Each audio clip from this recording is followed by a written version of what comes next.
Ja, lieber Erhard, ein herzliches Willkommen. Schön, dass du heute hier bist und mit uns deine Lebensgeschichte teilst. Ja, du bist 1977 in Deutschland geboren. Deine Kindheit war aber alles andere als harmonisch. Magst du uns ein wenig davon erzählen?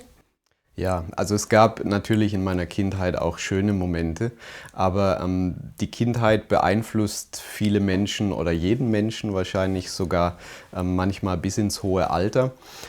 Ich bin in keiner gläubigen Familie aufgewachsen und meine Eltern haben leider eine ziemlich schlimme Scheidung gehabt und so die ersten Momente, die ersten Bilder, an die ich mich so als ganz kleines Kind erinnere, war, dass ich meine Mama einmal weinend auf dem Speicher vorgefunden habe. Und die andere Situation war, als ich so mit ungefähr 3 Jahren, als uns mein Onkel in einer Nacht- und Nebelaktion aus meinem Vaterhaus sozusagen rausgeholt hat und ja, meine Mama und ich dann woanders hingezogen sind. Ja, du warst als Kind auch sehr labil und hast dich natürlich nach Liebe gesehnt. Deine Mama war Lehrerin und hatte nicht so viel Zeit für dich. Irgendwann kam auch der Punkt, wo sie ja nach jemandem für dich suchen musste, der auf dich aufgepasst hat. Und so kam eine neue Frau in dein Leben, die sich aber gut um dich gekümmert hat. Wie war es für dich? Ja, das natürlich als Kind mit 6 Jahren damals in der 1. Klasse nimmt man vieles noch nicht so wahr. Aber meine Eltern waren zu dem Zeitpunkt schon geschieden. Und da meine Mama Lehrerin war und Geld verdienen musste, wir haben ja völlig getrennt von meinem Papa gelebt, war es eben so, dass sie ihren Lehrauftrag hatte als Lehrerin und sie hat gewusst, ich kann nicht immer nachmittags für mein Kind da sein oder mein Kind abholen aus der Schule. Und so hat sie einfach am Elternabend damals auf der Waldorfschule gefragt in die Runde, gibt es irgendjemand, der den Erhard nehmen könnte ab und zu. Und dann hat sich eine Frau gemeldet, die Gisela, die damals interessanterweise, ohne vorher mit ihrem Mann zu sprechen, das war sehr ungewöhnlich für die Zeit damals, hat sie gesagt, ich nehme den Erhard.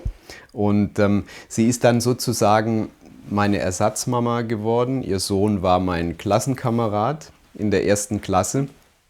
Und selbst als ich dann später die Schule gewechselt habe, war ich eigentlich immer noch regelmäßig bei ihr zum Mittagessen. Und als meine Mama dann oft auf Kuren war wegen ihrer späteren Krebserkrankung, war ich dann manchmal auch Wochen am Stück bei ihr und habe sozusagen wie ihr eigener Sohn gelebt bei ihr im Haus und ihrer Familie. Also das war jetzt was Schönes für dich, was du erleben durftest. Ja, doch warst du als Teenie ja nicht so einfach und hast viele Probleme bereitet. Deine Mutter hat sich viel Sorgen gemacht und war auch irgendwann an einem Punkt, dass sie dich von zu Hause wegschicken musste. Ja, wie kam es dazu und wo bist du hingekommen? Also ich würde sagen, natürlich ist jeder für seine Entscheidungen selber verantwortlich, aber die Freunde machen viel aus. Ich denke, es war bei mir zum einen deswegen, weil man vielleicht ein normales Elternhaus hatte ich ja sowieso nicht mehr durch die Scheidung. Und dadurch, dass meine Mutter eben wegen ihrer Krebserkrankung dann sehr oft auf Nachbehandlung war und manchmal monatelang weg, wo ich dann bei Bekannten untergebracht war, man kann die Mama nicht ersetzen, auch wenn man sich noch so sehr kümmert. Und ich glaube, es kommt dann oft dazu, man verschließt sich so und zieht sich in seine Welt zurück. Du hast auch niemand, mit dem du über deine Probleme reden kannst in dem Sinn. Und mein Freundeskreis war eben oft jetzt auch nicht so auf der Schule, wo ich war, nur so eher Gymnasialebene, sondern eher eben auch Leute, die, ja, ich sage jetzt mal, nicht so die vorbildlichen Kinder waren. Und dadurch kommt man manchmal auch früher mit Sachen in Berührung, als wenn du dich so, ich sage jetzt einmal, im gesitteteren Kreis der Gesellschaft aufhältst. Und meiner Mama hat es zwar auch nicht gefallen, aber sie konnte eben, man kann als Eltern nicht alles verhindern, vor allem wenn man nicht immer da ist. Ja, und wo bist du denn jetzt hingekommen? Es ist so, dass ich bin in einer Generation aufgewachsen, wo es noch, ich würde sagen, gang und gäbe waren, dass die Eltern dich auch körperlich bestrafen. Also das heißt, dass sie dir auch mal eine Ohrfeige geben, wenn was nicht klappt. Und als ich dann so im Alter von 15 Jahren war, wollte ich mir das einfach nicht mehr gefallen lassen und habe mich dann auch gewehrt gegen meine Mutter, die es wirklich gut gemeint hat, aber sie hat sich manchmal zu viele Sorgen gemacht. Und als ich mich dann angefangen habe zu wehren, dann hat sie Angst bekommen und hat das Jugendamt kontaktiert. Und da ich damals auch in der Schule in der 8. Klasse sitzen geblieben bin und in der 9. Klasse wäre ich vielleicht wieder sitzen geblieben, hat meine Mama gesagt, bei mir daheim kannst du nicht bleiben. Und das Jugendamt hat gesagt, also es gibt eigentlich nur eine Möglichkeit. Entweder, ich glaube, die eine Option war, du gehst auf die Hauptschule, das ist ein ziemlicher Absturz vom Gymnasium 2 Ebenen runter, oder du gehst auf ein Internat, auf ein Landerziehungsheim. Das war im Raum Ulm, also ziemlich weit weg von Heilbronn, wo ich aufgewachsen bin, und machst dort deine Schule weiter. Und eigentlich war es dann so, dass ich am Ende keine Chance hatte und ich musste auf dieses Landerziehungsheim, sehr schön gelegen. Heute wird mir die Natur gefallen, damals überhaupt nichts für mich. Genau, das war dann mein Werdegang ab Klasse 10. Ja. Okay, also ein komplett anderes Leben. Ganz ja, weg von deiner Mutter. Ja, natürlich kommt man da auch mit Dingen in Kontakt, ja, die vielleicht nicht unbedingt gut sind für einen. Ja, du hast auch den Kontakt mit Drogen dort erlebt. Was hat das mit dir gemacht? Ja, also es ist so, jeder hatte eigentlich die besten Absichten, mich dorthin zu schicken. Und die Hoffnung war dann, vielleicht lernt er dann was und geht in der Schule besser. Ja. Aber es gibt solche und solche Internate wahrscheinlich. Also das war kein Platz, wo man dann mit schönem Schulpullover und Krawatte dann kommt, ja. Sondern es war ein Ort, wo vielleicht sogar über 50% Problemkinder waren, die entweder vielleicht aus kaputten Elternhäusern kamen oder was auch immer, ja, vielleicht adoptiert wurden und dann oder nicht mehr in der Schule klarkamen und die haben dann eben dort gelebt. Und dadurch kommt man natürlich dann auch mit Dingen in Berührung, wo es vielleicht in der normalen Welt länger gedauert hätte, auf der normalen Schule damals. Und es war eigentlich bei manchen gang und gäbe, dass man sich dann abends auf dem Zimmer zusammenfindet, bei uns in einem Haus, wo ich gewohnt habe dort und dann einfach die Drogen konsumiert. Und ich frage mich heute noch manchmal, wir hatten eine sehr liebe Schulleiterin, das war eine ältere Frau. Ich frage mich heute noch manchmal, ob die Frau damals einfach aus Gutmütigkeit ihre Augen manchmal verschlossen hat oder wirklich nicht verstanden hat, was vor sich geht. Aber es war eine Welt, wo man, ich sag mal, sehr viele Freiheiten hatte als jemand, der sich nicht richtig benommen hat. Ja. Sowohl zum Guten als auch zum Schlechten. Ich habe vor einiger Zeit mal eine Doku gesehen über diese Schule, wo ich war. Die hat sich heute ziemlich verändert.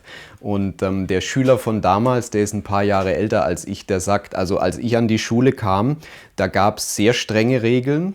Und als die Schulleitung gewechselt hat, gab es gefühlt gar keine Regeln mehr. Okay. Und ich habe mal nachgeschaut, wer die neue Schulleitung war und das war der Direktor zu meiner Zeit, als ich da war. Also gar keine Regeln stimmt nicht, aber es war einfach so, dass es so viele Problemkinder gab, dass du gar nicht, also wenn du alles sofort geahndet und so streng geahndet hättest wie heutzutage, dann hättest du ja, 1/5 deiner Schüler verloren, ich weiß es nicht. Also ja, dort bin ich im ersten Jahr vor allem sehr abgerutscht. Auch, würde ich sagen, von meinem Lebensstil her. Und es war ein schwieriges Jahr für mich. Aber ich musste dort bleiben. Ja, du hattest auch noch andere Herausforderungen. Deine Mama, hast du vorhin schon erwähnt, hat auch ja, Krebs gehabt und ja, sie befand sich jetzt auch im Endstadium. Wie war denn deine Beziehung jetzt zu deiner Mutter, wo du jetzt auch eine Zeit lang weg warst? Und ja, wie bist du damit umgegangen, dass deine Mama ja kurz vorm Sterben war?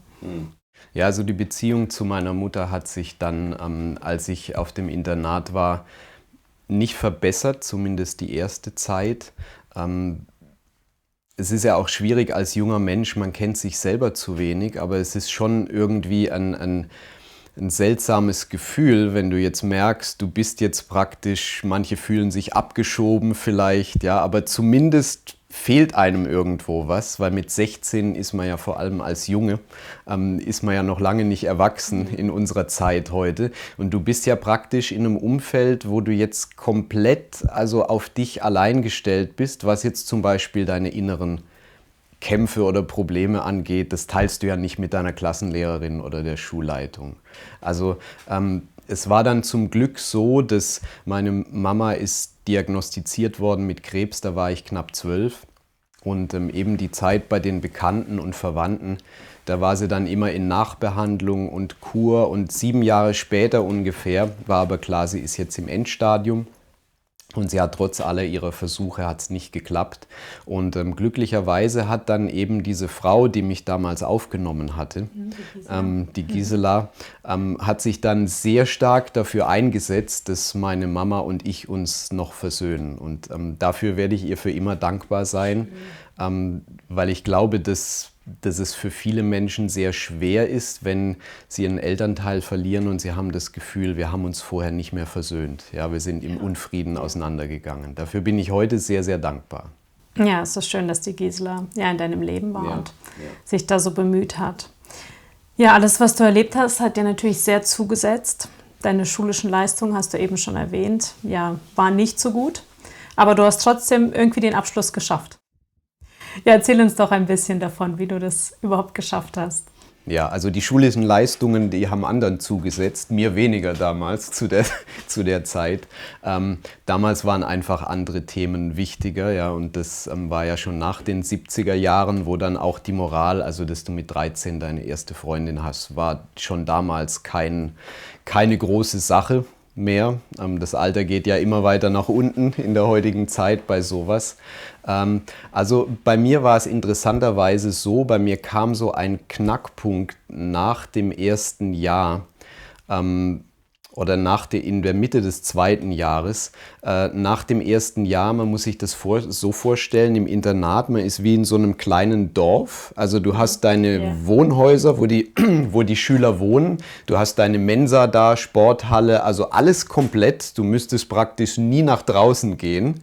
1 Kilometer vom nächsten Dorf entfernt.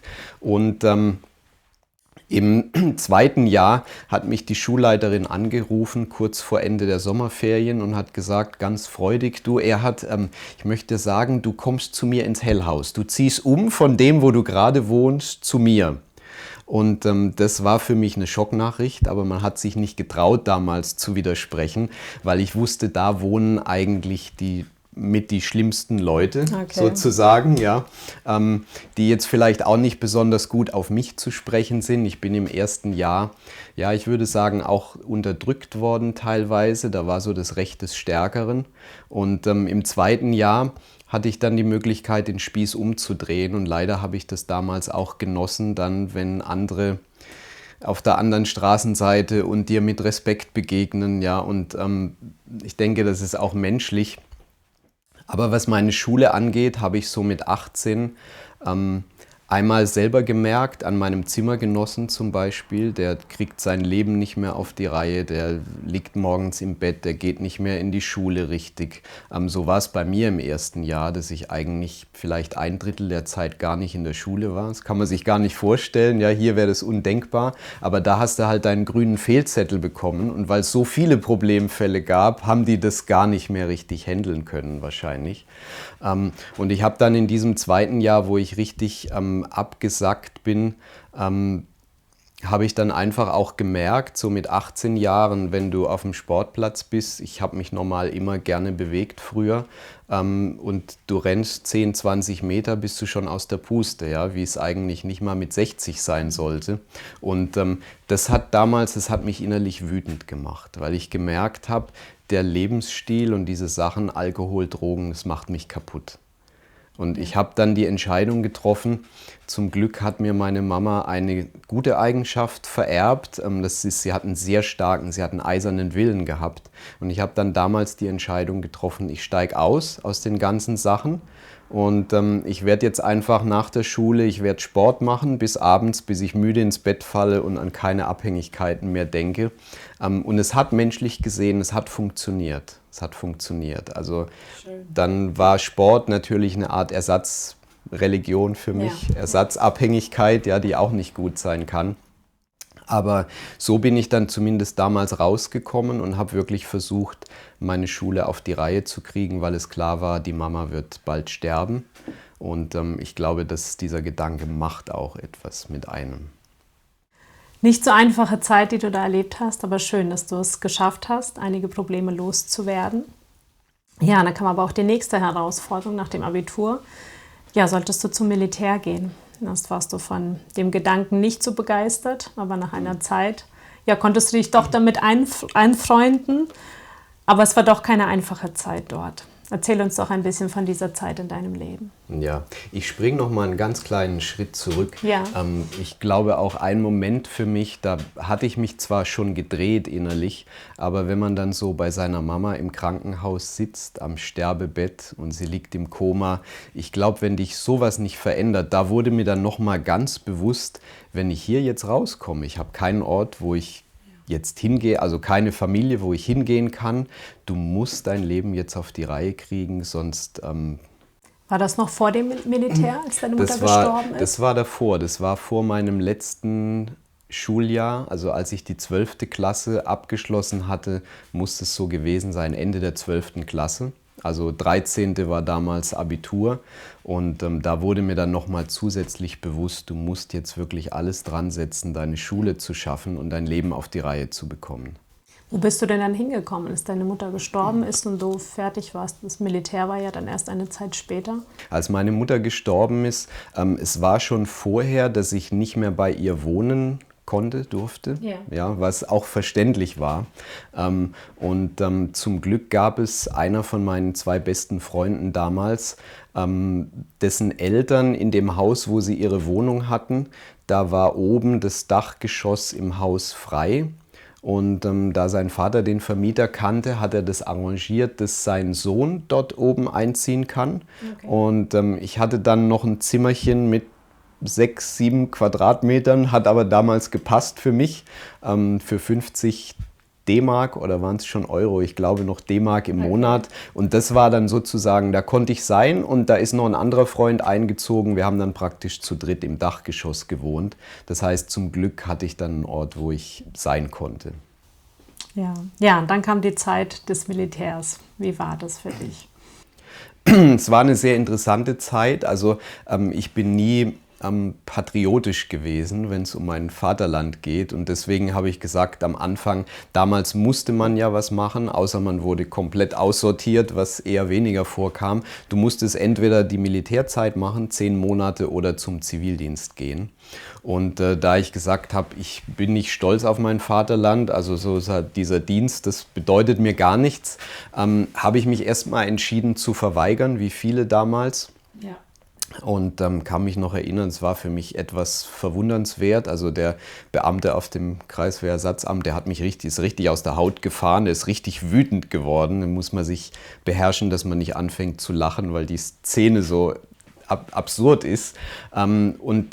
Ich bin sogar damals zu meinem Religionslehrer gegangen, weil ich wusste, er hat einem anderen Schüler so ein Dokument geholfen zu schreiben, dass er aus Glaubensgründen nicht zum Militär will. Und ich kann mich noch erinnern an seinen Gesichtsausdruck. Er hat damals nichts zu mir gesagt, aber er hat sich nicht wohlgefühlt bei dem Gedanken. Wahrscheinlich, ich war ja auch nicht religiös in dem Sinn. Das heißt, das kam dann nie zustande. Und ich habe mich irgendwann dann entschieden, okay, ich gehe doch zum Militär, aber wenn, dann möchte ich was Gescheites machen. Mhm. Ja, du warst ja auch körperlich, du hast vorhin erwähnt, du hast Sport gemacht, ja. Du warst körperlich fit dafür. Ja, also ich bin auch sehr dankbar. Das hat mir sicherlich geholfen. Meine Mama sie hatte damals dann einen Freund in der Schweiz, wo wir auch regelmäßig waren, als ich klein war. Und die hat mich damals regelmäßig die Schweizer Berge hochgeschleppt mit meinem kleinen Rucksäckchen. Und ich erinnere mich auch, es kam öfter vor wahrscheinlich, ich will trinken und so. Na, wir gehen jetzt noch in die nächste Ecke. Und damals hat mir das überhaupt nicht gefallen. Es war eine Qual teilweise. Aber heute bin ich da sehr dankbar, weil ich glaube, dass ich allein schon dadurch eine gewisse Grundfitness hatte und auch Durchhaltevermögen. Du hast das trainieren müssen, ja, ob du willst oder nicht. Und das war sehr gut für mich. Und damals, man hat ja auch viele Filme angeschaut, ja, damals war Arnold Schwarzenegger oder Sylvester Stallone, ja, und du hast solche Bilder als Mann im Kopf und dann sagst du dir, okay, dann, wenn ich was mache, dann will ich was Richtiges Das will ich machen. auch. Genau, richtig. Also möchtest ja ein Held sein, ja, auch wenn da mehr dazu gehört. Aber ich weiß noch, als ich dann damals beim Kreiswehrersatzamt gesessen bin, und die haben mir eine Liste vorgelegt, ich weiß nicht, 60 Sachen waren da vielleicht drauf. Und man hat mir vorher gesagt, ja, wenn du zu den Harten willst, dann musst du zu den Fallschirmjägern gehen. Und das war dann natürlich auch gleich meine erste Wahl. Und ich war dann überrascht, als die Person mir gesagt hat, ja, Sie müssen aber noch eine Zweitwahl treffen, falls wir Sie da nicht nehmen. Und ich habe mir dann die Liste angeschaut und es gab da einen Namen, mit dem ich gar nichts anfangen konnte und das war das Einzige, da stand sehr hohe körperliche Belastbarkeit. Und da habe ich gesagt, das will ich ja, ich habe zwar keine Ahnung, worum es geht und dafür haben sie mich dann genommen. Okay, und das war im Endeffekt welcher Bereich? Das nannte sich, damals waren das die Fernspäher, die gibt es heute noch. Ja, das sind praktisch dann die Ersten, die ins Feindgebiet gehen, um dann auszukundschaften. Okay. In Vierertrupps, soweit ich weiß. Also das heißt, die bekommen dann schon eine andere Ausbildung als jetzt die Sanitäter. Ja? Zumindest damals ist es so gewesen.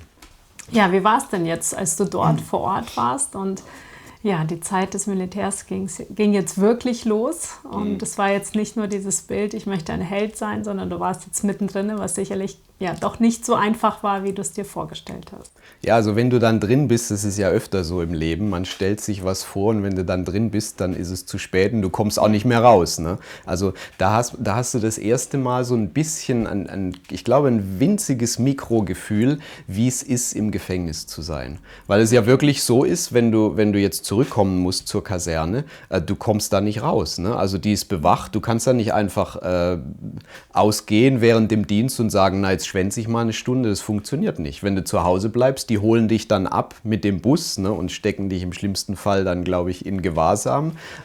Also da hat man so ein kleines Gefühl. Ich war jetzt in dieser Einheit nur, ich glaube, 3 Monate, aber es war eine Zeit gewesen, die mich sehr geprägt hat, sowohl negativ als auch positiv. Weil ich denke, jeder, der in der Zeit dort war, und sich ein bisschen angestrengt hat, der hat gemerkt, dass er sowohl über seine körperlichen als auch die psychischen Grenzen gedrückt wird. Und ich kann mich noch daran erinnern, als ich glaube, es war der Chef der Kaserne, der an einem der ersten Abende zu uns gesprochen hat und er hat uns gesagt, wenn Sie hier rauskommen, dann werden Sie ein anderer Mensch sein als vorher. Und ich muss im Nachhinein sagen, er hat recht behalten. Ich habe damals, heute sehe ich das als Vorrecht, ich habe erlebt, wie es ist, wenn man wirklich Schlafmangel hat, wenn du wirklich Hunger hast, wenn du unter Druck, man lernt sich ganz anders kennen, wenn man unter Druck steht. Und ich habe auch gemerkt, ich bin nicht der unbesiegbare Mann, für den du dich selber in deinem Kopf gehalten hast und was dir auch Halt gegeben hat in gewisser Weise. Aber da erlebst du manchmal Situationen, wo du merkst, ich bin nicht der Starke, ich bin limitiert, wie jeder Mensch auch. Ja. Ja, keine einfache Zeit. Aber du hattest noch einen Bereich, der dich in deinem Leben geprägt hat, der ein Teil deines Lebens war und das war die Musik. Ja, du hast Musik gehört, du hast Musik gemacht und das hat einen bestimmten Wert in deinem Leben eingenommen. Welcher war das?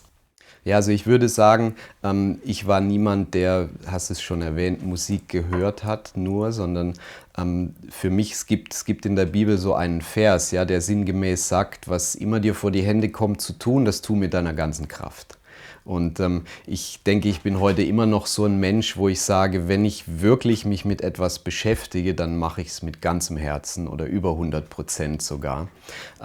Und ich denke, es hat bei mir damit angefangen, dass Musik für mich sicherlich auch eine Stütze war in den Jahren im Internat. Du bist alleine, du hast Enttäuschungen erlebt, Schmerz erlebt im Leben. Und das, was du hörst, das sind Leute, die haben das Gleiche erlebt. Und es hat bei mir dann angefangen, ich würde sagen so mit 18 Jahren, dass ich habe Underground-Hip-Hop gehört, dass ich dann angefangen habe, meine eigenen Texte zu schreiben und dann auch in Heilbronn, in meiner Heimatstadt, mit jemandem in Berührung kam, der so in der Szene einer der bekanntesten Figuren war und durch den ich dann einfach so rangeführt wurde und dann auf, wie macht man die Musik, ja, und Hip-Hop ist ja nicht, du musst ja kein Instrument spielen können, ja, du, in Anführungsstrichen, du übernimmst irgendeine Sequenz und lässt die in Dauerschleife und fügst dann den Rhythmus dazu, also ist jetzt ein bisschen einfach ausgedrückt, ja. Aber es kann eigentlich jeder machen, der muss noch nie ein Instrument in der Hand gehabt haben. Natürlich brauchst du gewisse Fähigkeiten. Und für mich damals auch in der Militärzeit war es so, dass mir das viel Halt gegeben hat, weil ich habe dann oft in Situationen, du standest draußen in der Kälte beim Antreten und mir gingen dann die Texte durch den Kopf, ja, und ich habe die wiederholt, sieht ja keiner, bestraft dich auch keiner dafür. Also Musik war für mich wirklich auch etwas, wo ich mich ausgedrückt habe und es hat mir Halt gegeben. Und ich habe dann 2 CDs produziert. Das erste, das war eher noch so ein Versuch, aber die zweite, die war dann schon professioneller. Und eigentlich war mein Gedanke dann damals, es war ja noch nicht so modern wie heute, dass du einfach was hochladen konntest und alle hören das dann, sondern da war dann mein Gedanke, ich gehe zu einzelnen Musikläden, ja, und verbreite das da vielleicht. Und ich habe auch wirklich Talent gehabt. Das glaube ich heute im Nachhinein. Aber zum Glück bin ich auf dieser Schiene dann nicht weitergefahren. Ja, es war in dem Moment deine Kraftquelle. Ja. Du hast vorhin schon erwähnt, du warst eher nicht gläubig. Religion hat jetzt keine große Rolle in deinem Leben gespielt. Doch ja, zum Ende des Militärs hast du jemanden kennengelernt, ja, der etwas mit Glauben zu tun hatte und dir von den Adventisten erzählt hat. Ja, wer war das und ja, was hast du von den Adventisten erfahren? Also man muss vielleicht dazu sagen, ich habe schon immer geglaubt, dass es Gott gibt, aber meine Mama, wir hatten mal eine Zeit, als ich Kind war, wo wir zusammen in so einer Bilderbibel gelesen haben, ja, ich weiß nicht, ob es tagsüber war oder morgens, und ich glaube, dass das, auch wenn die Zeit vielleicht nicht so lang war, irgendwie ein Same war, also das Ganze mit Evolution und dem Ganzen in der Schule, das ist immer an mir vorbeigegangen, es hat mich eh nicht interessiert, aber ich wusste nichts über Gott. Aber ich habe schon immer glücklicherweise, wenn du dann in Probleme kommst, dann ist es zumindest eine Sache, die schon mal in dir drin ist. Das heißt, du kannst es irgendwie vielleicht wieder hervorholen. Aber es ist dann so gewesen, durch den Freundeskreis in der Musikszene gab es einen, der sozusagen ausgestiegen war früher, der war Breakdancer gewesen, war auch sehr talentiert und ich habe ein bisschen seine Vergangenheit gekannt, er hat zeitweise auf der Straße gelebt und den hat dann mal ein Freund von mir mitgebracht und das war jemand, der damals sehr aktiv war, was seinen Glauben angeht. Der ist dann nachts teilweise in die Diskos gegangen, aber nicht um zu tanzen, sondern um zu predigen und hat dann Leute beiseite genommen und mit ihnen über Jesus geredet.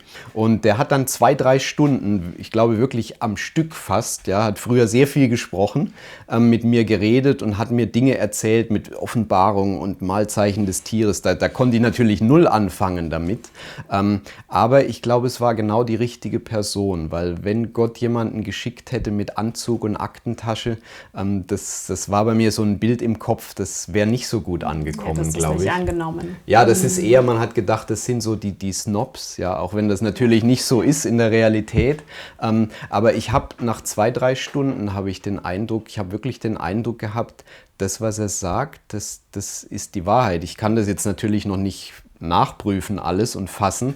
Aber ich habe dann an dem Abend die Entscheidung getroffen, ich möchte jetzt mal dieses Buch, die Bibel, mal lesen von der ersten bis zur letzten Seite. Und jetzt für mich mal selber wissen, stehen da jetzt nur Geschichten für Kinder drin. Das war so mein Gedankengut damals, um ihnen eben Moral beizubringen, ja, dass sie bessere Menschen werden. Oder hat das wirklich was mit mir persönlich zu tun? Und die Entscheidung habe ich damals getroffen. Und die habe ich dann vor allem auch so nach meiner Militärdienstzeit, wo ich Zeit hatte, habe ich dann auch wirklich umgesetzt und sehr viel gelesen. Schön, was so ein kleiner Samen doch bewirken kann. Und es hat Sinn gemacht, was er erzählt hat. Ja, du hast vorhin auch schon gesagt, dass du auch eine CD produziert hast. Und dann hast du aber ein Buch geschenkt bekommen, was deine Sicht zur Musik etwas verändert hat. Was war das für ein Buch und was hast du erkannt? Das war ein Buch von Brian Newman. Die Macht der Musik. Das hatte mir jemand, ich bin dann irgendwann, ich weiß nicht, ob ich schon regelmäßig, am Anfang dann unregelmäßig in eine Gemeinde gegangen bin.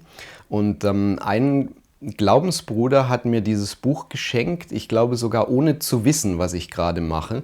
Und er hat mir das Buch geschenkt und ich habe es durchgelesen und ein Gedanke, der war für mich besonders prägnant. Nämlich, man kann nicht Disteln nehmen aus dem Garten Satans und sie in den Weinberg Gottes pflanzen. Und in dem Buch hat er eben als selber Musiker und professioneller Musiker ehemals, hat er eben beschrieben, wo auch gewisse Musikstile wie jetzt Rap oder andere Sachen, Rockmusik, wo die herkommen und was der Ursprung ist. Und ich denke, wenn man dieses Buch liest, dann habe ich gemerkt, ich kann jetzt nur noch zwei Sachen machen. Ich kann jetzt entweder versuchen, mir argumentativ was zurechtzulegen, warum ich das jetzt weitermache und das dann vielleicht doch gut ist, oder ich muss aussteigen. Ja, ich muss was anderes machen. Und das war für mich damals, ich glaube, eine der zwei schwierigsten Veränderungen in meinem Leben, weil die Musik für mich nicht nur einfach Musik war, sondern es war ein Lebensinhalt. Ich habe das gelebt damals. Und ich habe dann angefangen, erstmal meine CDs zu vernichten. Habe aber dann noch 10 oder 20 behalten, das heißt die wichtigsten. Und das hat dann noch mal ein paar Monate gedauert. Ich glaube, es ist manchmal auch besser, bevor man dann alles auskippt und es dann hinterher bereut und zurückgeht, dass man dann sagt, okay, ich gebe mir die Zeit, aber ich steuere kontinuierlich, das ist mein Ziel. Und ich habe es nie bereut, bis heute. Ja, ein besonderer Halt in deinem Leben, die Musik, war jetzt weg. Du hast dich entschieden, es aufzugeben.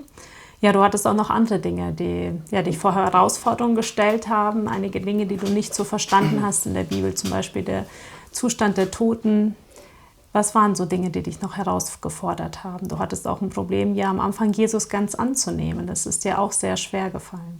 Ja, es sind genau die zwei Themen, die du ansprichst. Mit dem Zustand der Toten ist es ja so, dass die meisten Menschen, auch im christlichen Bereich, so die Auffassung haben, also wenn man stirbt, man kommt dann entweder in den Himmel und in die Hölle, wobei in den Himmel glauben die meisten, weil es halt die schönere Vorstellung vielleicht auch ist. Und ich habe dann eben damals in meiner Unwissenheit auch, man hat natürlich auch mal schlechte Tage und ich habe dann ab und zu mal auch das Grab von meiner Mama besucht. Ich bin ja wieder dann zeitweise oder bin in Heilbronn gewesen und das hat mir viel Kraft gegeben, dann einfach so die Sorgen abzuladen, ja, zu sagen, wie geht's mir und dann da am Grab zu knien. Und wenn du dann natürlich merkst, eigentlich, also die hört dich gar nicht, also die schläft jetzt einfach, biblisch gesehen, das war für mich ein Punkt, der war wirklich anfangs schwer verdaulich, weil du dich dann damit anfreunden musst, da gibt's jetzt niemanden, der dich unterstützen kann und der dir zuhört und die Mama ist nicht mehr da. Ja. Ja. Sie schläft und hört nicht. Wobei der Gedanke natürlich schön ist, ja, sie schläft, bis Jesus wiederkommt, aber wenn du dann so drin stehst als 18, 19, 20-Jähriger, dann ist das halt schwierig, ja. Weil dir fehlt da was Persönliches. Und das war für mich ein Punkt, der mir natürlich dann klar war vom Biblischen her, aber er war einfach schwer wegen der emotionalen Ebene, schwer zu akzeptieren. Der andere Punkt, den du angesprochen hast mit der persönlichen Beziehung, ich habe, ohne es zu wollen, anfangs mit Gott, würde ich sagen, teilweise war meine Beziehung zu militärisch gewesen, weil beim Militär, ich war es gewohnt, du hast jemanden, der steht über dir und der gibt dir einen Befehl und du fragst nicht. Also du kommst da gar nicht dazu, da was zurückzuantworten. Und ich habe Gott wirklich geliebt, so wie ich es damals konnte. Für mich war klar, er steht über mir, es gibt ihn und das ist sein Wort.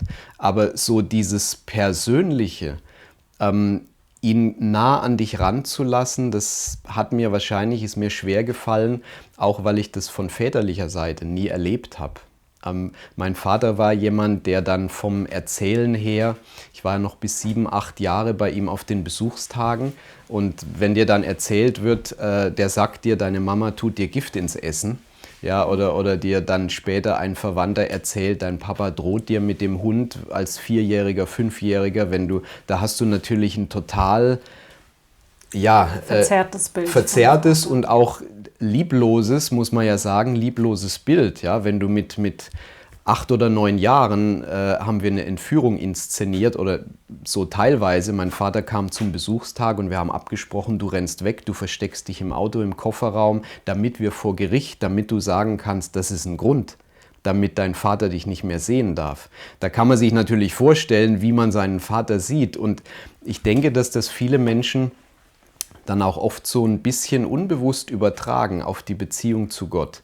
Ich habe nie Zweifel gehabt an Gott oder ihn nicht geliebt, aber es war einfach distant. Also so mit Jesus, dieses Persönliche, das hat sehr lang gedauert, bis ich das an mich wirklich ranlassen konnte. Und ich war trotzdem, obwohl ich aufrichtig war, ich war nicht wirklich zerbrochen gewesen. Das ist mir sehr schwer gefallen, vielleicht auch, weil du immer gewohnt warst, deine Probleme selber zu klären und du schaffst das in deiner eigenen Kraft, du gehst einfach durch. Wenn es schwierig wird, reiß dich zusammen und geh weiter. Ja, es ist nicht so einfach, Jesus anzunehmen, wenn man die Liebe, die wir von Jesus bekommen, in der Familie vorher nicht erlebt hat.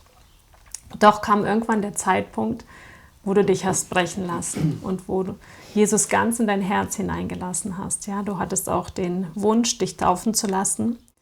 Ja, doch in dieser Zeit hast du dann zwar nicht so schöne Erfahrungen machen dürfen mit deinen Freunden. Erzähl uns doch ein bisschen davon. Es ist für mich ein längerer Weg gewesen. Die Entscheidung, weil biblisch gesehen ist ja die Taufe nicht nur du wirst dann getauft, du entscheidest dich ganz mit Gott zu leben, sondern biblisch gesehen gehörst du dann auch zu einer Gemeinde dazu. Und das war für mich, ich wollte mich schon viel früher taufen lassen, aber ich habe versucht, geht das nicht auch ohne, dass du zu einer Gemeinde gehörst, weil ich einfach durch mein früheres Leben auch Bindungsängste hatte und du fragst dich dann, ja, was habe ich denn da für Pflichten? Ne? Muss ich dann irgendwie, also so dieses, man fühlt sich dann ein bisschen, man hat Angst, man wird vielleicht gezwungen zu irgendwas und man hat sich dann verpflichtet und das waren so was, ich wollte lieber frei sein. In welcher Gemeinde warst du denn jetzt überhaupt? Es war damals so, dass es in Heilbronn, da gab es 2 verschiedene adventistische Kirchen. Also es war einmal die Adventgemeinde, die Hauptkirche und dann gab es noch die Reformadventisten. Das sind natürlich kleinere Gruppen und ich habe damals gesagt, ich gucke mir beides mal an und ich gehe zu den Leuten, die ernsthafter sind. Damals, wenn du so jung bist, ich sowieso, ich habe genau gesehen, ich saß hinten drin und wenn die da ihr Bibelgespräch hatten, dann habe ich genau geguckt, okay, die Person meint es ernst, ne? Bei dem bin ich mir nicht so sicher, obwohl das natürlich oft nicht stimmt, ja, aber so bin ich gewesen und ich glaube, so sind manche Leute, wenn sie kommen und für mich war dann eben klar, ich gehe zur Reformgemeinde, da sind für mich die Leute ernsthafter, also wenn ich damals in eine liberale Gemeinde gekommen wäre, wo ich den Eindruck gehabt hätte, da tun jetzt Leute manche Dinge, die zum Adventismus gehören, einfach nicht befolgen oder unter den Teppich kehren. Da bin ich sehr dankbar, dass ich so eine Erfahrung nie machen musste, weil dann wäre ich wahrscheinlich auch nicht mehr hingegangen, mit ziemlicher Sicherheit. Also für mich war es ganz wichtig, so wie beim Militär, also wenn du was machst, mach es entweder 100% oder lass es bleiben. Ja. Ja, so schön, dass das dir so wichtig war und dass du auch auf viele Dinge Wert gelegt hast. Jetzt hast du die Erfahrungen mit deinen Freunden gemacht, die nicht so einfach waren. Ich gehe noch mal einen kleinen Schritt zurück. Also ich bin sehr dankbar. Die Gemeinde ist sehr geduldig mit mir umgegangen damals. Also man muss sich vorstellen, ich hatte damals also Hemden, sowas wie heute, habe ich gar nicht besessen. So Anzug tragen und so, das war für mich... Also das war für mich nochmal ein anderer Kampf, den ich zu kämpfen hatte. Ist ja keine Pflicht, immer eine Krawatte anzuziehen, aber das haben die halt gemacht und die haben sich schön angezogen und ich habe das schon irgendwo verstanden. Aber als ich damals am Anfang in die Gemeinde gekommen bin, vor meiner Taufe, da kam ich eben so in, ja, ich glaube es waren Adidas-Turnschuhe, Trainingshose und eben irgendwie so ein sportliches T-Shirt. Nicht, weil ich gesagt habe, ich nehme die Sache locker mit Gott, aber das ist halt der Bereich, da kommst du raus. Das ist dein Leben. Und ich bin da sehr dankbar, dass mich eigentlich nie jemand verletzend auf meine Kleidung angesprochen hat, sondern ich denke, die haben einfach von Gott sich Weisheit schenken lassen. Die haben gemerkt, der Junge ist aufrichtig, der kommt aus einem ganz anderen Leben. Und das zweite Mal, als ich in der Gemeinde dann war, da hatte ich vorher einen Text geschrieben, so wie meine Hip-Hop-Texte, und habe gesagt, jetzt muss ich den Leuten mal sagen, was ich denke. Und eine ältere Glaubensschwester, die hat mir das später erzählt und hat dann gesagt, naja, du wolltest uns sagen, also wir sind ja eigentlich so ganz ernst, sind wir nicht dabei. Ne? Und die haben das dann einfach so also nach dem Gottesdienst, da habe ich gesagt, ich will noch was sagen, ja, und dann habe ich das denen vorgetragen. Und die haben das wirklich mit sehr viel Liebe und Ausdauer und Geduld das so ertragen, weil ich auch glaube, da kann man viel falsch machen. Bei Menschen, die aufrichtig sind und die kommen halt aus einer gewissen Welt und Hintergrund raus, wenn du da zu früh was Scharfes sagst, was unnötig ist, dann kannst du den Menschen wirklich verprellen. Aber die waren sehr geduldig und als ich dann mich entschieden habe, weil ich einfach überzeugt war, okay, zur Taufe gehört die Gemeinde dazu, du kannst es nicht trennen, habe ich mich entschieden, okay, ich möchte mich taufen lassen, ich möchte mich der Gemeinde anschließen. Und kurze Zeit später, ich habe ja vorhin erwähnt, dass das Dachgeschoss, wo ich früher gewohnt hatte, mit meinen zeitweise 2 besten Freunden, den einen kannte ich schon seit meiner Kindheit, seit ich 6 Jahre alt war, bekam ich die Nachricht, dass einer von ihnen tödlich verunglückt ist. Das heißt, es war jetzt kein Unfall gewesen in dem Sinn, sondern der war auch in der Musikszene drin und hat da wohl auch Probleme gehabt. Der hat sich vor einen Zug geworfen. Und ja, seine Mutter musste ihn identifizieren und sie haben ihn, weil er eine Tätowierung gehabt hat am Arm, haben sie ihn identifiziert. Und das war für mich damals so ein Schock gewesen, dass ich gesagt habe, ich muss erst mal ein paar Tage weg. Vom Militär war ich das gewohnt. Ich habe dann auf der Landkarte geschaut nach einem Punkt, wo gibt es gar nichts drumherum, kein Dorf, keine Stadt. Bin da hingefahren mit meinem Rucksack, habe mir dann wie so ein Zelt gebaut und habe erst mal ein paar Tage lang gefastet und ich musste einfach raus. War zu viel für mich. Und 8 Monate später ungefähr besucht mich die Schwester von meinem damaligen Freund, den ich seit 6 Jahren, also seit ich 6 war, kannte, und sie sitzt bei mir auf der Couch und ich habe schon gemerkt, da ist irgendwas stimmt nicht. Und sie hat mir dann gesagt, dass er ja vor kurzer Zeit verunglückt ist nachts, hat ein Auto gestohlen sozusagen, kann man sagen, und ist dann mit 180 direkt am Ortsschild bei Heilbronn, da stand viele Jahre lang genau unterm Ortsschild ein Kreuz mit seinem Namen, ist er in mehrere Bäume gerast und ja, sie haben ihn identifiziert, weil er einen Zettel in seiner Tasche hatte mit der Telefonnummer seines Bruders. Und das waren zwar damals schlimme Sachen für mich, nicht mehr ganz so schlimm, weil wir uns eigentlich auseinandergelebt hatten. Aber das Interessante war, alle 3 von uns, jeder hat die Chance gehabt, Jesus anzunehmen im Leben. Und einer von den beiden hat sogar einmal ein Gebet gesprochen, dass er mit Jesus leben möchte. Ich weiß noch, das ist bis heute eins der berührendsten Gebete, das ich gehört habe. Aber sie haben beide nicht ernst gemacht. Und ich habe das hinterher gesehen als Gnade. Manchmal, wenn wir von irgendwo kamen, von einer Veranstaltung und sind nach Heilbronn reingefahren, wo ich gewohnt habe, und du guckst auf das Ortsschild und du siehst das Kreuz da unten. Das war dann oft so ein Moment, wo ich einfach auch Gottes Gnade gesehen habe und ich habe gesagt, Gott hat mich runtergeholt von dem Weg. Wenn ich den weitergelaufen wäre, ich bin heute noch hier. Und da ist mir auch bewusst geworden, die Entscheidung für Gott, wenn er anklopft bei dir, die ist wichtig. Das ist eine ganz wichtige Entscheidung. Wenn du die nicht triffst, du weißt nie, wie lange du noch dein Leben so einfach leben kannst in Gesundheit und Frieden. Das ist eine sehr wichtige Entscheidung. Ja, wir wissen nicht, was passiert. Ja. Das ist wichtig, die Entscheidung zu treffen. Ja, du hast die Entscheidung getroffen. Du wurdest getauft. Du bist der Reformgemeinde beigetreten. Du warst auch aktiv dort. Ja, und nach 2, 3 Jahren hast du ein interessantes Angebot bekommen, eine neue Aufgabe, eine neue Herausforderung in deinem Leben. Was war das für eine Aufgabe und wie hast du dich entschieden? Also für mich ist es so gewesen, als ich anfangs zur Gemeinde kam, ich hatte überhaupt keine Ambitionen dort. Also für mich war es einfach, ich habe manchmal gesagt, ich fühle mich wie so ein Hund, der von der Straße kommt und es hat geregnet und der ist schmutzig und der kommt in so ein schönes Zimmer mit einem ganz weißen Teppich. Und für mich war es einfach, ich war glücklich, in der letzten Reihe zu sitzen und einfach zuzuhören. Nicht aufzufallen. Also auffallen, ja, ich war jetzt nicht so der der so outgoing unbedingt ist, einer der stärksten. Aber für mich war es einfach schön zuzuhören und dann Bibelgespräch, man sagt was und die Predigt zu hören, das war für mich genug. Also ich wollte gar nicht mehr. Und es ist dann aber so gewesen, dass ich nach ungefähr, als ich 1-2 Jahre in der Gemeinde war, da ging es mir sehr schlecht, ich hatte keine Arbeit und mir ging es auch wirklich gesundheitlich schlecht. Und ich habe irgendwann den Eindruck bekommen, es könnte sein, dass Gott mir etwas sagen möchte. Ich bin vorher schon gefragt worden, ob ich mir nicht vorstellen könnte, für Gott zu arbeiten, ja, in der Gemeindearbeit. Aber das war immer was, wo ich gesagt habe, das ist zu groß für mich. Ich will das nicht und ich kann das auch nicht. Und ich habe dann in der Zeit Gott gefragt, Herr, wenn du mir wirklich das nahelegen möchtest, dass ich für dich arbeite, dann zeig mir das. Und als ich diese Überzeugung bekommen habe, habe ich angefangen, auf Gemeindeleiter zuzugehen und habe gesagt, ich merke, Gott ruft mich und ich würde gern was tun, ich würde gern anfangen.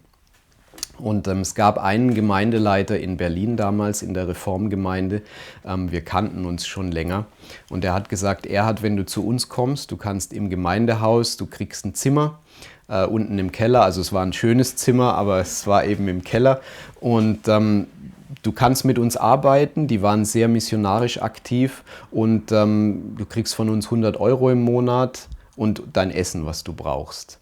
Aber ich weiß noch, er hat zu mir gesagt, aber ich möchte eins sagen, du wirst vielleicht nie Familie haben können, weil es ist klar, ich bin damals komplett ausgestiegen aus dem sozialen System, keine Krankenversicherung am Anfang, nichts. Und für mich war es einfach schön. Wir haben viel Büchertischarbeit auf der Straße gemacht. Berlin ist ja sehr vielschichtig. Du hast von Berlin-Tegel, ist eher wohlhabend, bis Berlin-Neukölln, was an Kreuzberg grenzt, ja, wo du dann eigentlich das Gegenteil hast. Hast sehr viel Menschenkenntnis gelernt und viele Erfahrungen gemacht und ich habe den Schritt nie bereut. Also ich habe zeitweise gesagt, ich könnte hier bleiben und arbeiten, bis Jesus wiederkommt. Das alles, die Absicherungen, das brauche ich alles nicht. Heute sehe ich das ein bisschen anders, wenn man es haben kann, ist gut, aber damals war es für mich, du bist jung, du hast keinerlei Probleme, okay, einfach für Gott arbeiten und alles andere ist zweitrangig. Ja, du warst jetzt wirklich begeistert, hast Gott in deinem Leben gehabt und es ist einfach schön zu sehen, wie Gott dich dann auch gebrauchen konnte. Ja, du hast eben erwähnt, dass er dich gewarnt hat, dass du nie eine Familie haben könntest oder darauf verzichten müsstest. Doch dann hast du doch jemanden kennengelernt. Eine Frau kam in dein Leben. Ja, und es standen dann auch Veränderungen an. Welche waren das? Ja, da verändert sich natürlich das Leben komplett. Es ist damals so gewesen, wir haben von Berlin, von der Gemeinde aus, es gab ein Jugendtreffen, die sind ja bei der Reformgemeinde dann oft nicht nur deutschlandweit, sondern die Österreicher und Schweizer und manchmal die Italiener kommen dann auch noch gleich dazu. Und ich hatte dort die Predigt und wir haben gesagt, wir wollen einen Aufruf machen, weil ja unser Ziel auch war, andere junge Leute reinzuführen, ja, dass sie jetzt nicht einfach ihr Leben führen und dann machst du dein Abitur und studierst und hast dann deinen Job, was ja gut ist, aber sondern einfach in diesen missionarischen Lebensstil oder auch mehr Arbeiter vielleicht zu bekommen. Und wir haben dann einfach, ich habe den Aufruf gemacht, wer gerne zu uns kommen möchte nach Berlin und einfach mal mitarbeiten 2 Wochen lang und sehen, wie das ist, der soll sich einfach bei uns melden. Ja? Kontaktdaten sind hier und da, man hat uns ja, die meisten haben uns gekannt. Und es hat dann eine Zeit lang gedauert, bis eine junge Frau sich gemeldet hat. Mit der war ich eigentlich, also ich sage jetzt mal rein platonisch befreundet. Es gab so 3 junge Frauen, mit denen ich so enger im Kontakt war, aber das war halt nur telefonisch und damals waren die Leute anständig in der Reformgemeinde. Da ist man sich nicht zu nahe gekommen normalerweise. Und eine davon, die hat dann zugesagt, dass sie kommt. Und das war wirklich ein sehr gläubiges Mädchen, die war auch sehr zuverlässig. Und sie hat dann kurz vor knapp, hat sie uns abgesagt. Ich weiß bis heute nicht warum, aber es wird so gut gewesen sein. Und die zweite Person, die dann zugesagt hat, dass sie kommt, das war ein Mädchen, die hieß Oksana und die ist vielleicht ein Jahr vorher in die Gemeinde gekommen. Sie hatte jetzt auch gar keinen christlichen Hintergrund. Und das war dann die erste, die sozusagen mit uns mitgearbeitet hat. Und die stand dann mit mir draußen im Winter und am Büchertisch. Ich weiß noch, es war in Berlin-Wedding. Und ich habe mir gesagt, okay, wenn das Mädel jetzt nach 5 Minuten, wenn die reingeht in C&A, um sich aufzuwärmen, dann ist es nix. Dann kannst du es vergessen. Und es hat sich dann, also sie ging nicht rein, um sich aufzuwärmen nach 5 Minuten, aber du lernst dich da natürlich, ich sage heute noch, es ist eine der besten Arten, dich kennenzulernen, weil du kannst dich nicht verstecken. Ja. Wir haben dann halt morgens, sie hat im gleichen Gebäude gewohnt, aber da waren auch der Gemeindeleiter und seine Frau und ich habe unten gewohnt und sie irgendwo oben in einem Zimmer. Und wir hatten dann eigentlich so das perfekte Setting, um dich, hast morgens Andacht gemacht zusammen, hast gefrühstückt, ja. Also du hast wirklich viel näher, hast du dich jetzt nicht kennenlernen können, hast zusammengearbeitet, kamst abends nach Hause. Und das war einfach dann eine Zeit, wo wir beide gemerkt haben, du kommst jetzt an einen Punkt, wo du jetzt entweder sagen musst, vor oder zurück. Aber du kannst jetzt stagnieren, kannst du nicht. Und ich weiß noch, dass es damals so war, da gab es dann einen Abend, wo ich mir vorher gesagt habe, ich muss jetzt zu dem Mädchen ehrlich sein. Ja, ich habe ja nichts. Also ich bin ja jetzt nicht Bürokaufmann und sage, wollen wir nicht heiraten, sondern ich hatte nicht mal eine Krankenversicherung. Ich war damals, ich glaube, ein Viertel angestellt oder ein Drittel, irgendwie sowas. Und ich habe gesagt, jetzt muss ich zu dem Mädchen ernsthaft sein und habe eine 50% Chance, jetzt war es das. Ne? Ich meine, welche Frau sagt dann, ja, das sind ja schöne Zukunftsaussichten mit dir, ne? Und ich habe dann einfach gesagt, ich kann dir nichts versprechen, ich weiß nicht, wie die Zukunft aussieht. Ja, du siehst, ich bin hier, habe keine Krankenversicherung. Und sie hat damals gesagt, ich bleibe trotzdem bei dir. Und dann wusste ich zumindest eine Sache, also wegen dem Geld ist sie nicht bei mir. Und es war dann wirklich so, dass wir damals entschieden haben, wir verloben uns jetzt. Und das war, also es hat nicht jeder verstanden in der Gemeinde. Also da gab es die ein oder andere junge Person, die waren echt nett. Aber das ist eben so das Sicherheitsdenken, ja. Und die haben dann gesagt, jetzt verlobt ihr euch und also du hast ja gar nichts, ja. Und ich bin sehr dankbar, dass der Gemeindeleiter und seine Frau, die haben alles abgeblockt. Also sobald irgendwas kam und gegen diese Entscheidung, dann haben die sofort zugemacht. Und da sind dann alle Stimmen verstummt. Und es ist dann so gewesen, jetzt heute sind wir ja eigentlich in ein paar Jahren ein Vierteljahrhundert verheiratet. Ja? Das ist eine lange Zeit, über 20 Jahre. Und sind durch alle Höhen und Tiefen, die man so erlebt und Erfahrungen gemeinsam durchgegangen. Da bin ich sehr dankbar, ist nicht selbstverständlich. Ja, es ist ein schöner Start für eine Beziehung. Ja, ein wirklich intensives Kennenlernen und ja, auch vor allem die Wichtigkeit des Ehrlichseins. Und ja, es hat sich gelohnt, ehrlich zu sein und wirklich die Karten offen auf den Tisch zu legen.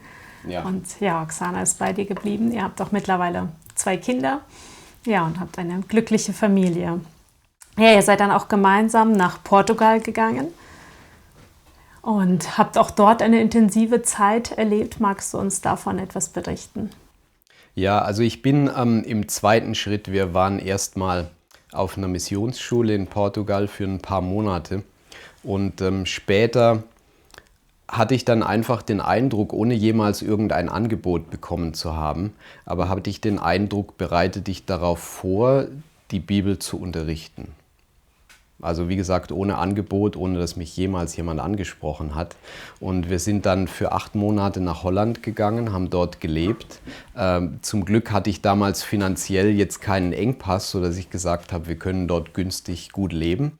Und habe mich dann in den 8 Monaten darauf vorbereitet zu unterrichten und habe einfach damit gerechnet, Gott wird, wenn ich den Drang habe innerlich, Gott wird es schon machen. Ich weiß zwar nicht wie, ja, mich kannte ja auch damals, wir sind von der Reformgemeinde dann ausgetreten und wollten in die normale Adventgemeinde und das heißt, da kannte mich ja auch so gut wie keiner. Wir haben praktisch unsere Bekanntschaften zurückgelassen in den Gemeinden und du warst, als ich dann später irgendwann nach Baden-Württemberg gekommen bin, da kannte ich kaum jemanden. Also du kommst an einen Platz hin und dich kennt keiner und du kennst auch keinen. Und schließlich hat sich dann so ergeben, dass ich in Portugal an der Missionsschule, wo wir selber waren, dass ich dort als Lehrer angenommen worden bin. und dann praktisch die ganze Vorarbeit, die ich geleistet hat, dann wirklich da einbringen konnte. Wir haben 4 oder 5 Jahre in Portugal gelebt. Ich habe mit Gottes Hilfe die Sprache lernen können in schneller Zeit, habe meinen Führerschein gemacht, schon viel zu spät gewesen. Ich war ein Spätstarter in manchen Sachen, aber es hat geklappt und es war in Portugal sogar so, dass der Prediger von unserer nächsten Gemeinde örtlich gesehen irgendwann gesagt hat, ich möchte gern das machen, was Ellen White schreibt, nämlich ich möchte Leute ausbilden für die Arbeit. Und es war dann der Pedro, ein Portugiese, und ich, die er dann genommen hat. Und unsere Hauptaufgabe war eigentlich, Bibelstunden zu geben, Leute zu betreuen, alles auf Portugiesisch natürlich. Da lernst du die Sprache wirklich gut. Ja. Und ich habe in der Zeit eine Erfahrung gemacht, die ich vorher nie machen konnte. Und das war, wie schön es ist, wenn du jemanden wirklich bis zur Taufe begleiten kannst. Ich habe vorher zwar mich eingesetzt, aber du hattest nie so eine wirkliche Struktur in deiner Arbeit. Du hast es auch nicht gewusst und die Leute, die mit dir zusammen waren, die sind auch irgendwie ins Wasser gesprungen. Und du hattest nie so eine wirklich Ausbildung, wie gehe ich mit Menschen um, wie begleite ich jemanden bis zum Ende. Und ich muss sagen, in den 2 Jahren ungefähr habe ich mehr gelernt als vorher in meinen ganzen Jahren als Adventist zusammengenommen. Und da bin ich sehr dankbar dafür, dass du wirklich auch merken konntest, also Mission ist nicht was, wo du einfach Bücher verteilst und wenn es die Leute nicht annehmen, ist auch egal. Also du hast deine Pflicht getan, sondern dass du wirklich auch damit rechnest, es werden Ergebnisse kommen mit Gottes Hilfe. Natürlich sind die nicht immer gut und nicht jeder bleibt bis zum Ende, aber Gott kann dich wirklich verwenden und da kann was entstehen. Und das war für mich eine Erfahrung, glaube ich, die zündet dich dann an innerlich. Also da passiert dann was und du hast einfach viel mehr auch Selbstvertrauen, wenn du in Gottes Arbeit stehst, weil du weißt, okay, Menschen entscheiden sich wirklich und da kann was passieren. Ja, es war eine schöne Zeit, die ihr erleben durftet. Vor allem eine Zeit, die ihr gemeinsam erleben durftet. Ja. Nicht nur eine Zeit, die ihr gemeinsam verbracht habt, aber für Gott zu dienen und den anderen Menschen von ihm zu erzählen. Ja, jetzt hatte Gott noch einen anderen Plan für dich. Das sollte jetzt nicht das Ende sein, dass du dort bleibst und als Bibelarbeiter weiter tätig bist. Nein, es sollte noch weitergehen. Ja, das Angebot stand im Raum, Theologie zu studieren. Ja, es ist nicht mehr so einfach, wenn man schon einen Ehepartner hat, wenn man nicht mehr 18, 19 ist. Was hat dieser Gedanke mit euch gemacht?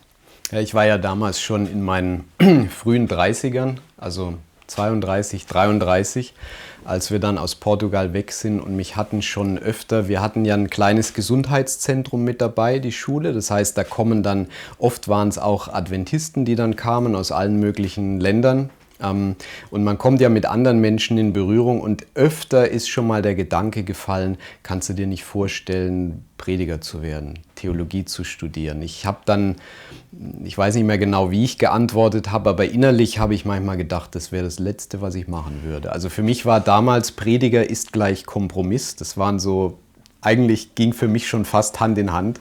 Da habe ich gesagt, nee, also warum? Ich stehe jetzt hier doch schon in der Arbeit, ich setze mich doch jetzt nicht 4 Jahre noch hinter die Bücher also verkriechst dich da dann irgendwo, bist du ja gar nicht mehr auf dem Feld. Und es hat dann wirklich, also es war auch eine Sache, die ich habe zwar gemerkt, als wir in Portugal waren und okay, du bist jetzt 30 oder über 30, also wenn du jetzt noch irgendwie dich weiterbilden oder was machen willst, dann musst du es jetzt machen, ne? Weil sonst bist du einfach zu alt. Und ich habe damals so 2 Dinge im Kopf gehabt, weil ich ehrlich sagen muss, für mich war also die Bibelarbeit, es war zwar schön, aber es war für mich auch schwierig. Es war irgendwie so ein ganz, ganz anderer Lebensstil und ich habe gemerkt, die Arbeit ist schon anstrengend und ich muss ehrlich sein, deswegen wollte ich auch so ein bisschen in die Gesundheitsrichtung mehr gehen, vielleicht Richtung Heilpraktiker und habe mich da informiert, hatte schon irgendwie das Buch zum Anschauen daheim und so und habe irgendwann aber gemerkt, also so jemand, der jetzt dann so seine Praxisräume hat und dann jetzt so nur in seiner Praxis, das bin ich nicht, das kann ich nicht. Und ich habe dann irgendwann einfach weil ich ja aufrichtig sein wollte, ich wollte ja ehrlich mit Gott meine Beziehung leben, habe ich gesagt, gut, ich frage jetzt Gott trotzdem mal, ob er den anderen Weg will, auch wenn ich es selber nicht möchte. Ich will mich ja nicht verschließen, wenn Gott mir was sagen möchte. Und es kam dann so, als unser Prediger in Portugal das mitbekommen hat, hat er gesagt, du Erhard, ich habe früher mit jemandem zusammengearbeitet, der ist Österreicher und ruf den mal an.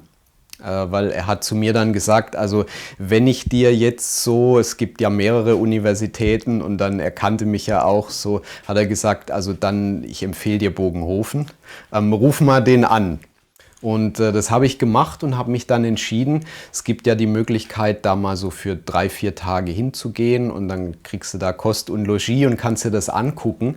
Und ich habe mich dann entschieden, ich fliege jetzt von Portugal einfach mal rüber nach Österreich, schaue mir das an.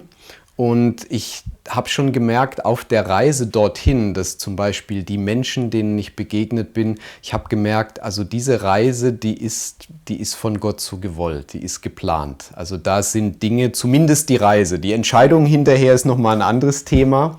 Und das Interessante war, dass der Student, ich kam da an in der Sommerpause, das heißt, es waren nicht viele Leute da. Und der Student, der damals mir alles gezeigt hat, war jemand, den ich von früher kannte, von einem Camp-Meeting, wo er mich mal um Rat gefragt hatte. Damals war er vielleicht 13 und war noch ein ganz junger. Und da habe ich gemerkt, okay, zu dem kann ich jetzt wirklich, denke ich, offen sein und kann dem meine Fragen stellen oder Zweifel äußern. Und ich habe nach den 3-4 Tagen dann wirklich innerlich gemerkt und die feste Überzeugung gehabt, Gott möchte, dass wir den Schritt machen. Aber ich habe natürlich keine Ahnung, dieser finanzielle Berg, der ist natürlich, vor allem wenn du aus Portugal kommst und jetzt keinen guten Job hattest, der gut bezahlt ist, das ist unmachbar. Aber wir hatten die Überzeugung und wir haben dann auch angefangen, in Portugal so langsam, aber schrittweise das Geschwistern gegenüber zu äußern. Und es gab dann die Möglichkeit, dass jemand gesagt hat, ihr könnt dann in Österreich 4 Jahre lang wohnen, ohne Miete zu zahlen. Wow. Es gab eine andere Person, die gesagt hat, ich fahre euch eure Sachen mit dem Anhänger, viel hatten wir damals nicht, lade ich ein und ich fahre die euch in Österreich bis vor die Haustür. Und das waren einfach so Sachen, wo wir gemerkt haben, auch wenn noch vieles ungeklärt war, Gott zeigt uns jetzt, okay, geht den Weg, einfach im Glauben. Und nach meinem ersten Studienjahr war es so, da haben noch 3.000 Euro gefehlt. Und also im ersten Studienjahr damals war es so, das war sehr ungünstig. Also da sollte nichts fehlen. Ab dem zweiten Jahr ist es dann, da kann man dann gucken und was man für Lösungen macht. Aber das erste Jahr ist sehr schlecht. Wenn du da mit Minus, im schlimmsten Fall hast du dann gedacht, naja, vielleicht kann ich dann nicht weitermachen. Und wir hatten eine Freundin damals und die hat uns genau den Betrag hat sie uns dann gegeben und überwiesen, sodass ich dann praktisch von Jahr 1 weitergehen konnte in Jahr 2 und mit Gottes Hilfe dann auch die Ruhe hatte innerlich, 4 Jahre lang dann die meiste Zeit hinter den Büchern zu sitzen. Schön. Ja, für Gott ist der Berg nie zu groß. Ja. Für ihn ist nichts unmöglich und er hat euch da durchgeführt und ja, du konntest den Abschluss machen. Du warst jetzt Prediger. Ja, jetzt stand aber die Frage im Raum, ja, wo gehen wir hin? Und ja, eigentlich war euer Ziel, nicht nach Deutschland zu gehen. Richtig. Eure Gedanken waren überall hin, aber nicht nach Deutschland. Ja. Aber Gott hat einen anderen Weg für euch gehabt. Und Gottes Plan war, genau euch hier in Deutschland einzusetzen, wofür wir natürlich sehr dankbar sind. Ja, wie kam es dazu, dass ihr dann in Baden-Württemberg gelandet seid? Ja, es war dann so, ich habe früher so die Einstellung gehabt vor dem Studium. Das hat man ja auch teilweise so erfahren. Also wenn du an einem Ort bist, wenn dich Gott dahin führt, irgendwann kommt jemand auf dich zu und spricht dich an und macht dir ein Angebot. Ich habe dann aber gemerkt, innerhalb der 4 Jahre, dass du damit nicht rechnen kannst. Weil wenn dich keiner kennt, ich war auch nie bei den Gesprächen dabei, die baden-württembergische Vereinigung, die kamen einmal im Jahr und man konnte sich dann so eintragen auf eine Liste, wenn man da zum Gesprächskreis, ich bin ja Baden-Württemberger ursprünglich, dazu will und ich habe mich da im ersten Jahr gar nicht eingetragen. Und irgendwann hast du gemerkt, na eigentlich, also du musst schon zu den Leuten gehen und die müssen wissen, dass du da bist und sag hallo, ich bin der und der. Und ich habe dann eigentlich so ab dem 3. Jahr machst du dir dann konkret Gedanken.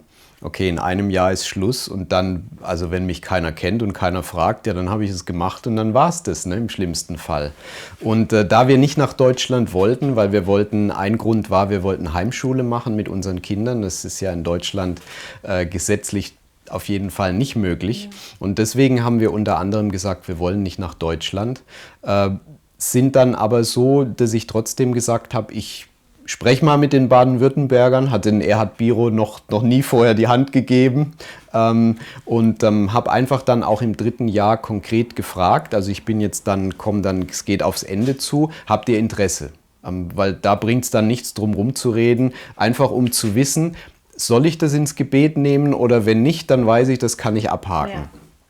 Und mein innerer Wunsch war so gewesen, ich hatte mich auch in Nordengland beworben, auch wenn ich nie da gewesen bin, da sind viele Jamaikaner und aus dem Hintergrund und es war eigentlich so, ich habe gehört, die haben eine gute Ausrichtung, mein Wunsch gewesen, vielleicht dorthin zu gehen, aber die einzige Tür, die dann am Ende auf war in meiner alten Heimat in Baden-Württemberg. Und da muss ich auch sagen, dass ich erlebt habe, dass Gott wirklich von Anfang an das auch geführt hat. Also wenn ich mich heute noch mal entscheiden würde, wo willst du anfangen, jetzt wo du viele Gemeinden kennst, dann würde ich noch mal genau am gleichen Ort anfangen, wo ich anfangen durfte. Es war sehr schön gewesen. Die Gemeinde, die ich dann auch übernommen habe später, wir haben perfekt zusammengepasst und es ist so, dass wir wirklich auch heute noch, wenn ich da hinkomme, ist was ganz Besonderes. Ja, weil du kommst nach Hause und so die Gemeinde Zeutern und die Familie Wasicek, da wird immer eine Verbindung da sein. Das hat mir damals sehr viel Mut gegeben, auch dass es eine Gemeinde gewesen ist, die haben das geschätzt, dass du so bist, wie du bist, mit deiner Ausrichtung und das hat mir sehr viel Mut für die Zukunft gegeben dann auch, weil ich glaube, wenn du im ersten Jahr viele Enttäuschungen hast und vielleicht du passt nicht mit der Gemeinde zusammen und das kann schon was machen für dich, für deinen weiteren Lebensweg, weil du bist ja noch trotzdem ein junges Pflänzchen als Prediger und du sitzt Menschen gegenüber, die sind teilweise 20 Jahre älter als du und das ist schon wichtig, dass es da zusammenpasst. Ja, es ist schön, dass wir einen Gott haben, der diesen Weitblick hat und ihr ihm vertraut habt und er euch dahin geführt hat, wo ihr benötigt werdet. Das ist schön zu sehen. Ja, auch jetzt seid ihr beide, du und deine Frau, tätig an der Adventistischen Schule. Eure Kinder sind Schüler an der Adventistischen Schule, an der Elisa-Schule und auch dafür hat Gott gesorgt. Ja, vielen Dank, lieber Erhard, dass du deine Geschichte mit uns geteilt hast, dass du uns mitgenommen hast in deine Lebensgeschichte. Auch deine Frau, wir wünschen euch Gottes Segen weiterhin. Ihr seid immer noch für ihn tätig und aktiv und möge er euch führen und leiten und ihr ihm weiterhin so vertrauen. Dankeschön. Vielen Dank. Amen.